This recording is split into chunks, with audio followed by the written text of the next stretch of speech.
No fancy edits or transitions in this video. Today we're going to be looking at the Kobo 2e, the Kobo Clara 2e versus the Kindle Paperwhite 5 Signature Edition.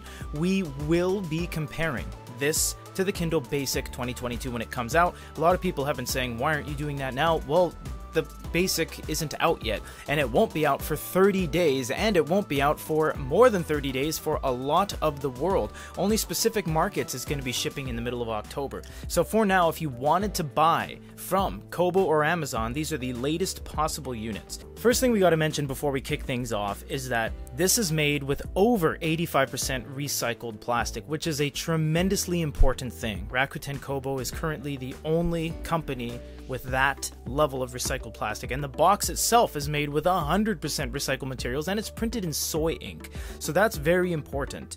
Now, the Kindle is not, and it is still made in China, whereas the Kobo is made in Taiwan, and that's very important for some people because people like things that are not made in China for the most part. I mean, that's just part of the electronics industry. They also put the power button on the back, and it's recessed, which means you can't accidentally press it.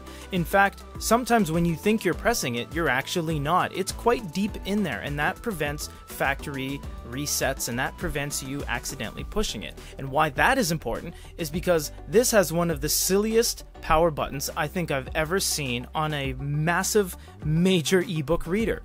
If you put it down, it touches so easily without you even having to do any sort of pressure whatsoever. If you set this down anywhere, even if you set it up against something else like that, it'll actually press accidentally. Even when this is on its own wireless charger, it will press accidentally sometimes.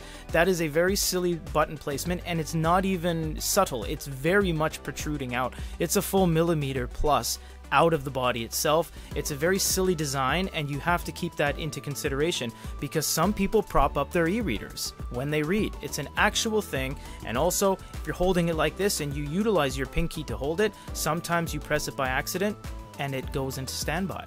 On the Kobo, you don't have a drop down. They actually have navigated away from that. Instead, it's icon based, so you actually have to click on each individual thing.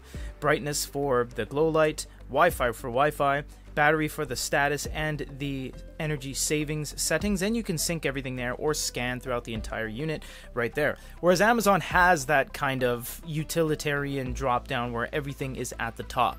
Something important to mention is that this is a 6-inch, this is not, and you might be thinking, well, that's not that big of a difference, but if you line the bottoms up, you'll see that it is significantly bigger. That's actually much bigger than this, without going noticeably bigger like a 10.3, 13.3, of course that's evidently going to be bigger. Something that's only 6.8, you might not think it's that big of a difference, but it actually is. On the Kindle, you can scroll up and down like that. You have your home, library, and everything that you're reading is in the middle, so the last thing you read will show up as a little icon right there.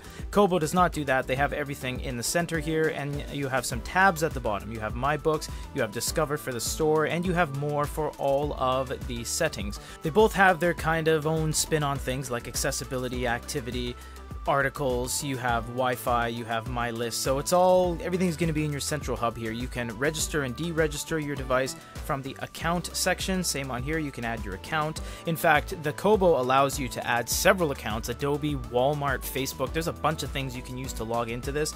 You have your device name, everything like that. If you want to see individual videos on this, of course, you can check the video end roll at the end or the cards as they pop up at the top of this video. Kobo still actually has their web browser in the beta features, whereas the Amazon web browser has no longer been labeled the experimental web browser. It's just a web browser, so you can use them freely. On the My Books, My Home, My Library section, this is what they both look like in terms of the layout. You can change it from grid view, you can sort by recent, you can sort by author, you can change the list, you can change the grid, you can look at the kind of thumbnail. So there's a lot you can do here. I must say that the Kindle just displays this so much more beautifully.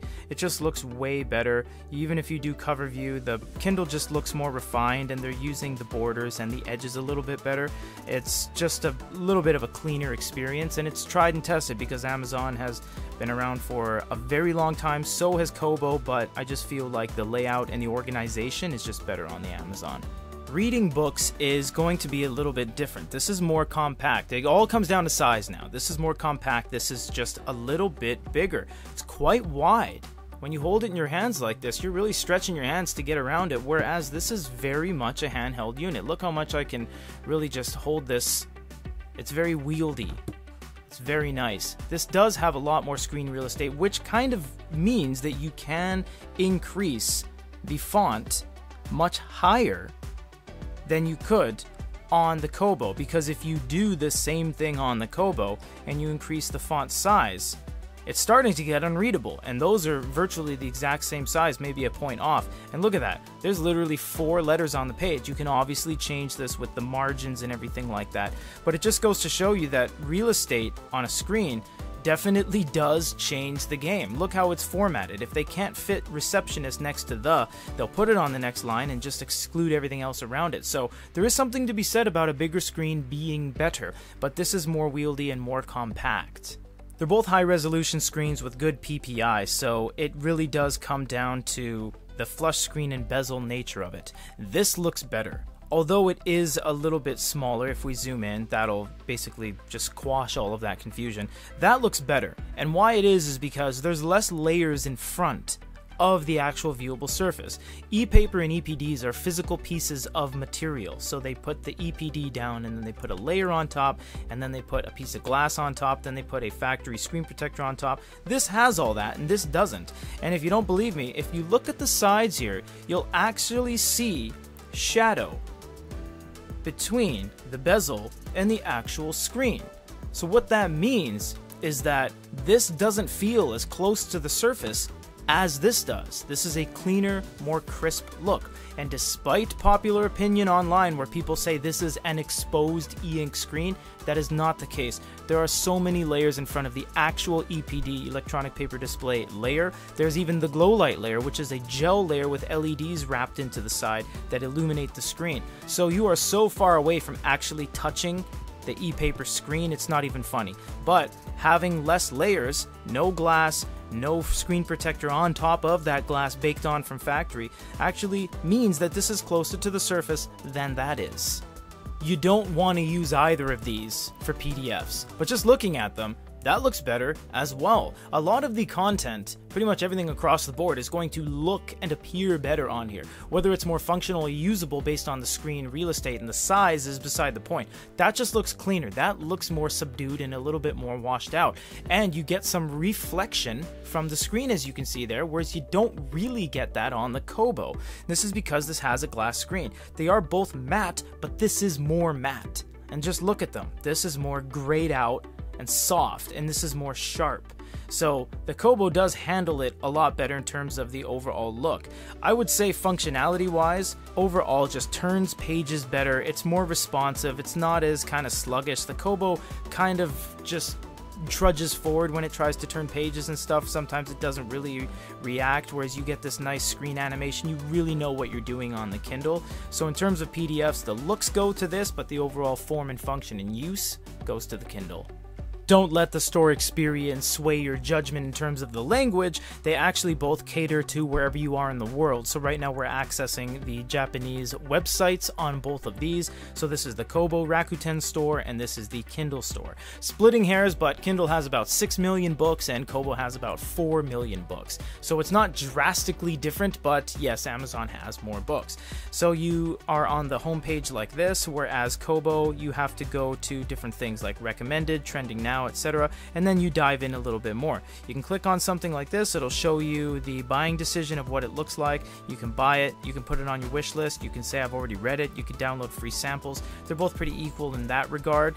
Amazon kind of has everything in one scrollable section, whereas on a Kobo you get these tabs. So when you go into a book like this, you get detailed reviews, related, etc., and you don't actually have to navigate away or scroll up and down. You would just go into the individual tabs to read everything else. So this is the glow light with just the regular glow light on with no warm light added. Once we start adding some warm light, we change the game. So we can definitely go into more of an orange appeal, or we can go into something that is a little bit more middle ground stone. I usually like to go around 40%, that looks the best. Now you will notice that as you scroll the Kindle, it changes color. As you scroll, that's very, very cool. Kobo doesn't do that. You can scroll all day long and nothing will happen until you let go. Then it will do it. I like that way better on the Amazon. You can really get it down to be like right there. You just let go. Whereas the Kobo, you kind of have to constantly do a check on where you are. It's a small thing, but that is our job, to nitpick and find these little inconsistencies and stuff. They both have auto brightness, but the Kindle Paperwhite Signature Edition does have auto brightness because it does have a light sensor on the hardware. This does not. You have to go and utilize the bedtime light sensor, so you basically just choose when your bedtime is, and when it becomes your bedtime, it will start to turn orange. So that's kind of why they do that, because they don't have a hardware driven light sensor. So that's it, girls and boys. We will be doing a comparison between this and the new Kindle. The new Kindle is not out yet. It won't be out for at least another month until people start getting it into their hands. So that's why we're doing this comparison of the two things you can actually buy today. For GrittyReader.com, this is Peter.